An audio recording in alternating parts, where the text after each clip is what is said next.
And this is section 9.6, and we are on page 593. 593, and let me actually write that up here. And today we're going to work on factoring trinomials when we do have a lead coefficient other than 1. If you remember in the last video in section 9.5, we factored trinomials that had a lead coefficient of 1. Today we're going to focus on having that lead coefficient something other than 1. Okay, now when the lead coefficient is something other than 1, it does make this a little bit more work to factor. I'm going to tell you that right now up front. Okay, so what do I need to do to factor trinomials of this form then? Now I'm actually going to teach this in two ways. If your mom and dad are watching right now, the way I'm going to show you first is how your mom and dad or I would have been taught to factor a trinomial of this form. I had actually a student show me a second method that you can use, and actually as I learned and looked at that second method, in a lot of ways I liked that better than what I would have been taught. And if mom and dad are watching, they can make up their own judgment as if they agree with that or not. I don't care which method you use as long as you can factor these correctly. Okay, so in either method anyway, it's going to be similar to what you've already learned, and I'm going to go on to the next slide, and I'm going to show you the old method, I guess, that mom, dad, or I would have had to learn when we were back in high school algebra. Okay? If you're going to use the old method, you definitely want to have an eraser at the end of your pencil because it's going to involve trial and error. So the first thing we need to do to factor an equation, or a trinomial I should say, where the lead coefficient is not 1, is make sure that a is a positive amount. If it's not, factor the negative out first. Let me give you an example of that. Suppose we had the trinomial negative 2x squared plus 5x minus 2, and I want to factor this. The first thing I notice is that the lead coefficient, let me circle it, the lead coefficient right now is not a positive. So what I can do is I can factor out the negative. I can undistribute basically the negative. Now when I pull that negative out and I'm left with parentheses, all these terms have an opposite sign. So think about it. If I redistributed, negative times positive is negative, negative times negative is positive, and negative times positive is negative, I'd get right back to here. So I'm just undistributing or factoring the negative out of that trinomial. So make sure that that a value, now I have an a value that's positive. Okay, now here's the next thing. Just like we did the other day, we got to think, what are the possible factors of c? Well, right now c is 2. So what are the possible factors of c? What times what would give me 2? And there's two possibilities right now. I could get that 2 times 1 is 2, but I could also have negative 2 times negative 1 is 2. So those are the possible factors of c. Now here's where it's a little different today. Because we do have an a value other than 1, we now have to think about the factors of a. Now remember, when the a value was 1, there's nothing to think about because 1 times 1 is the only thing that will work out to 1. That's why we didn't have to do this on section 9.5 when the lead coefficient's 1. One thing to know, we only have to consider the positive factors of a when we think about that. So let's think about a. A was a 2 now. We factored out the negative, remember, so let me underline this. A was 2. So what times what is 2? And there's only one possibility there. It's 2 times 1 is 2. All right. So now from there, here's the next step. We need to find the right combination. And let me erase this and start it from scratch if this will erase. Let me see if I can actually erase this. If not, I'm going to turn this layer off.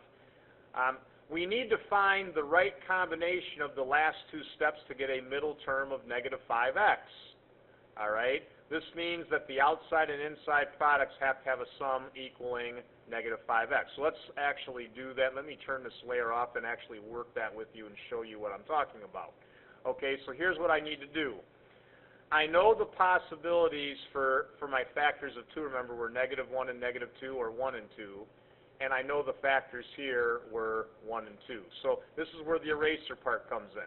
Let's start let's start by saying I have x and 2x, because 1x times 2x is 2x. Remember the factors of 1 and 2 to get 2x squared. So x times 2x is 2x squared. And let's try positive 1 and positive 2, because isn't 1 times 2, 2? Well, let's try that, and let's see if this works out to that. Well, if I take the outsides here, I get positive 2x when I multiply, and if I take the insides, I get positive 2x, and when I add those up, do you notice I'm not getting negative 5x in the middle? So in other words, here's what I just learned. That didn't work. In fact, I need a negative in the middle, so I know right now I better make these negative. Let's try making these negative, because remember I could do negative 1 and negative 2. Let's see if that works. Maybe that will work. That'll get me to negative 5x. 1x times negative 2 is negative 2x, and negative 1 times 2x is negative 2x.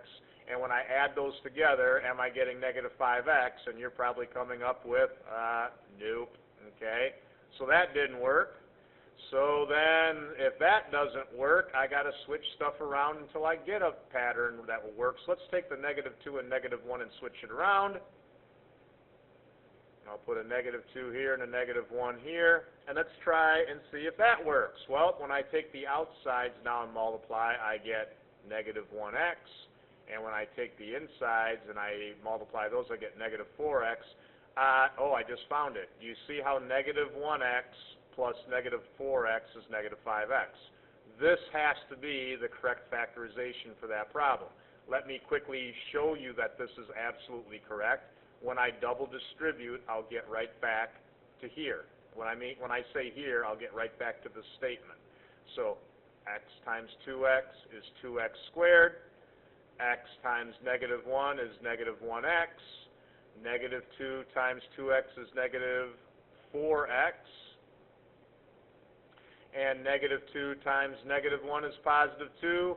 And do you see how I have a common term here? I have 2x squared minus 5x plus 2, and I've gotten right back to here.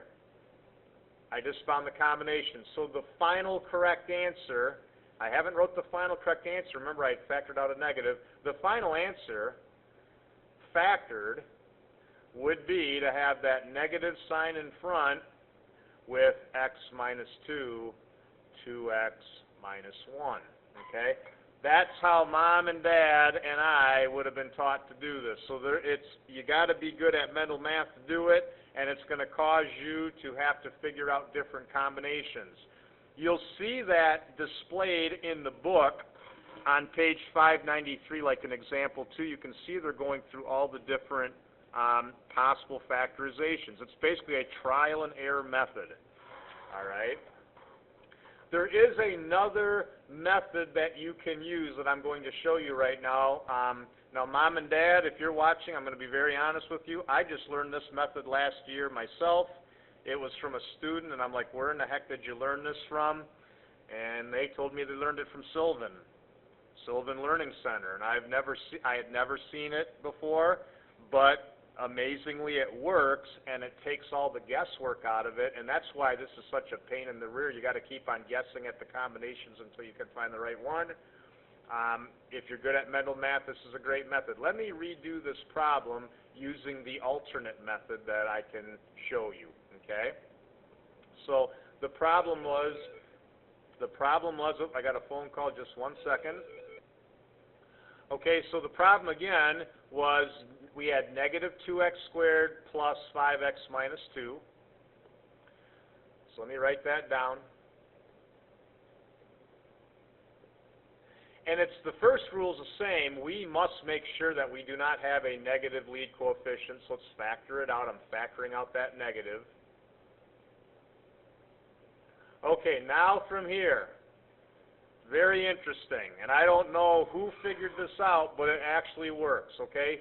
Here's the first thing you do. Step 1, very simple. You take the A term and you multiply it with the C term, and you write it in the C place of this. Let me say that again. you take A times C and you write it here for C. So I take 2 times 2, which is 4, and all I do then is I drop the A term altogether, and I do this. Okay, 2 times 2 is 4, so I just write 4 here and I drop the A term. That's step 1. Now this is easy. This is exactly what we did in section 9.5. We have to factor a trinomial with the lead coefficient of 1. So I'm thinking, what times what is 4 but adds up to -5? And I'm thinking, oh, it's -4 times -1. -1 and -4, let's think about that. If I take -1 times -4, I definitely get +4 just like I want. But if I take -1 plus -4, I get -5, which is the middle term, which is what I want. Okay? So that's step 1. Take A times C, write it down here for C, and just make A 1. Here's step 2. Now remember how I'll put a little note here, remember how we multiplied by 2 to start this process because A was 2? We got to compensate for that now by, in step 2, we got to make up for that by dividing by 2. And here's where you divide by 2. You go right here to the numerical part of these binomials and you divide them, I'll do it in a different color, each by 2. Okay, now you must simplify these, must put in lowest terms. Okay, so let's do that. Now here I have 4 over 2, and 4 over 2 is easy, that's just 2. 1/2, it's already in lowest terms, there's nothing I can do with 1/2. So here's what you do with the half. You take this 2, you just move it over here and put it right out front of x, and you have 2x minus 1. And remember I had a negative out front when I factored it? Okay, there's the answer. Now I want you to compare that answer to what I had on the last page. I have a negative, I have an x minus 2 and a 2x minus 1. I had a negative, I had an x minus 2 and a 2x minus 1. Now for me as a math teacher, that's like the hokiest thing I've ever seen, but it works, and the nice thing about it is I don't have to do all the guessing that I had to do when I was back in 1982 taking algebra and having to guess at all the different factors for A and C and mix and match them. So I guess I will defer somewhat to your parents. If they don't care, I have no problem with you using this method. The nice thing about it is you don't have to do the trial and error of all the factors, which I can specifically remember hating at your age. If your parent is a purist and they don't want you doing this and they want you doing it the way the book showed, I'm okay with that too. I'll do another one and let's just work it out in both ways again. All right, so let's be on page number, let's try on page number 596. Let's take a look at a problem like number 19. Now number 19 looks like this can be very inconvenient. It's 4n squared plus 16n plus 15. So I'm going to do it the old school method first, okay? So the old school method, now let's think about my factors for A. My factors for A could be 2 times 2, or it could be 1 times 4. And my factors for C could be 1 times 15, or 3 times 5. Now if you do it the old school method, I always pick the factors that are closest together and try those first. For some reason it seems like those work out best. Okay? So I'm going to use 2 and 2 and 3 and 5. So I'm going to have 2n and 2n, because 2n times 2n is 4n squared. And then I have 3 and 5. So let's try that. Plus 3 plus 5. Let's see if this works. 2n times 3 is 6n, 5 times 2n is 10n, 6n plus 10n is definitely 16n. I got lucky. I got it on the first try. I didn't even have to try anything else. Let's just verify that this is indeed the correct answer. So let's just verify it. 2n times 2n is 4n squared, and 2n times 3 is 6n. And 5 times 2n is 10n, and 5 times 3 is 15, and I'm left with 4n squared plus 16n plus 15, and you can see that that's what I started with. So double distributing will get me back to where I started. Now, again, that would be the old school method, so let's do it with the way that one of my students showed me last year. Again, I don't know what this method's called. I call it hokey. It's kind of out of thin air, but I don't know why it works, but it always works. Okay? So remember, step 1 is to do A times C and drop A. So A times C, 4 times 15 is 60, and I'll drop A. So I have n squared plus 16n plus 60. And now I'm trying to think, what times what is 60 but adds up to 16? Well, I can get that real quick. I know 6 times 10 is 60, and 6 plus 10 is 16. So my factors have got to be 6 tenths. So let's take n plus 6, n not x, n plus 10. Okay, now remember, I multiplied by 4 to start this whole process. So I got to make up for it now on step 2. On step 2, I have to now divide by 4 to make up for the multiplying by 4 I did in the beginning. So I'll do that in a different color here. I'm just dividing these numerical parts of each binomial by 4. Now remember, we got to put these in lowest terms. So this is where I need to understand lowest terms. Okay, big deal here. 6/4 is 3 halves. That reduces to 3 halves. And 10/4, think about this. 10/4, I can divide 4 by 2 and get 2, and I can divide 10 by 2 and get 5. That turns into 5 halves. Now remember, when you're left with these fractions, you just take the denominators and you just push them in front of the first term in the binomial. So you get 2n plus 3, and you get 2n plus 5. And you notice you're getting the exact same answers I got up here. Same thing. So again, I guess on one hand, when I'm teaching this, this is old school method. So there's a part of me that I wish you knew the old school method. And then on the other hand, this method, I remember it being such a headache and a pain in the rear. There's a lot of ways I like this method better because I don't have to do all the guessing here. The only thing I got to guess at or figure out is what times what is 60 and adds up to 16. I don't have to figure out all the inside and outside factors and add them up to get to the middle term, and that sometimes is a disaster, I remember. It takes several minutes to figure that out. Okay? All right, so from there, let's go to number 25. We're going to solve some equations. Now, we did this back in section 9.5, so again, we're going to have to factor to solve these. So remember, the first step, write the equation as always and simplify it if necessary. Remember, it's a second degree equation. And the first thing you have to do in a second degree equation is make sure that all the variables and terms are on one side and that 0 is on the other. Now, in this particular problem, I'll put a little check mark. It's already set up that way.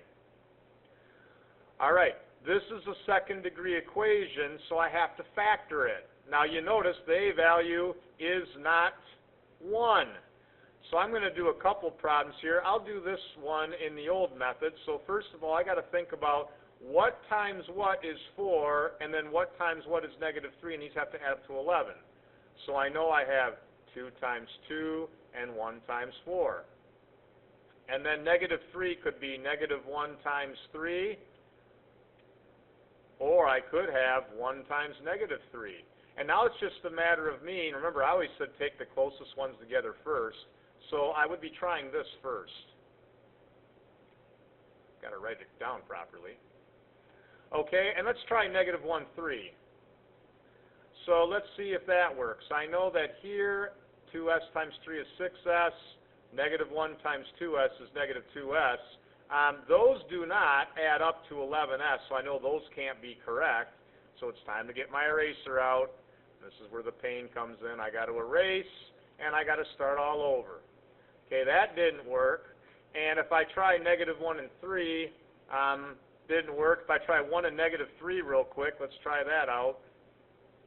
1, negative 3, you're going to find out that I'm just going to get the reverse answer, I guess, or the opposite answer. I'm getting negative 4s when I add those together.